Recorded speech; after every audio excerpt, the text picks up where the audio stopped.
Today we have the 2020 Ford Focus. This vehicle has done just under 47,000 miles. It has an automatic transmission and a petrol fuel type.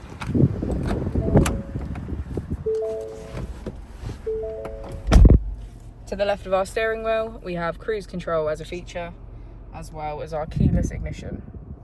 On the right, we have voice control. Moving on to our screen, on the first page, we can access navigation, mobile apps, Bluetooth, and automatic updates.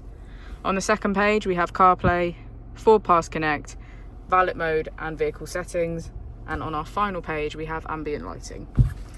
If we put the vehicle into reverse, we can see that it comes with a parking camera with front and rear parking sensors. Just below our screen, we have our dual zone climate control, which includes heated seats on either side and a heated steering wheel. If we press our mode button, we can switch between our different driving modes, starting with normal,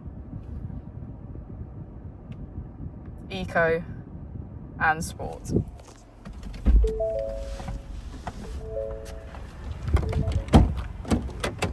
As we go into the back of the vehicle, we can see that it has a full leather black interior.